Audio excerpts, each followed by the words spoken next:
হজরত মুহাম্মদ সাল্লাল্লাহু আলাইহি ওয়াসাল্লামের মক্কা বিজয়ের ইতিহাস গৌরবোজ্জ্বল অধ্যায়। এটি কেবল একটি শহর দখল ছিল না, বরং এটি ছিল সত্যের জয় এবং মিথ্যার বিনাশ। হিজরি অষ্টম সনের কথা। মদিনার মুসলিম এবং মক্কার কুরাইশদের মধ্যে ১০ বছরের জন্য হুদায়বিয়ার সন্ধি হয়েছিল।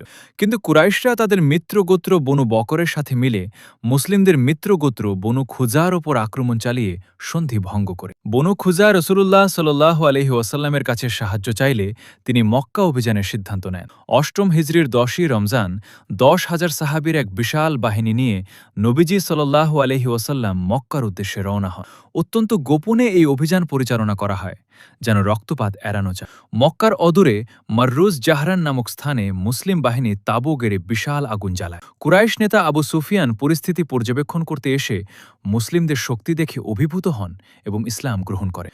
নবীজি সাল্লাল্লাহু আলাইহি ওয়াসাল্লাম ঘোষণা করেন, যে আবু সুফিয়ানের ঘরে প্রবেশ করবে সে নিরাপদ।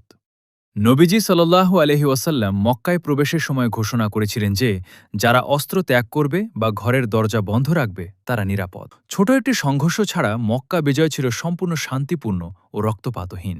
রসুলুল্লাহ সাল্লাল্লাহু আলাইহি ওয়াসাল্লাম কাবা শরীফে প্রবেশ করে ৩৬০টি মূর্তি অপসারণ করেন এবং পবিত্র আয়াত পাঠ করেন। সত্য এসেছে এবং মিথ্যা বিলুপ্ত হয়েছে। নিশ্চয়ই মিথ্যা বিলুপ্ত হওয়ারই বিষয়। সূরা বনী ইসরাঈল ৮১। নবীজি সাল্লাল্লাহু আলাইহি ওয়াসাল্লাম মক্কাবাসীদের জিজ্ঞেস করলেন, তোমরা আমার কাছে কি আচরণ আশা করো? তারা বলল, আপনি দয়ালু ভাই। নবীজি তখন সবাইকে সাধারণ ক্ষমা ঘোষণা করলেন, যা ইতিহাসের এক অনন্য উদাহরণ। সপ্তম শতাব্দীর আরবের মরুভূমির দিগন্ত জুড়ে বিস্তৃত বালিয়াড়ি,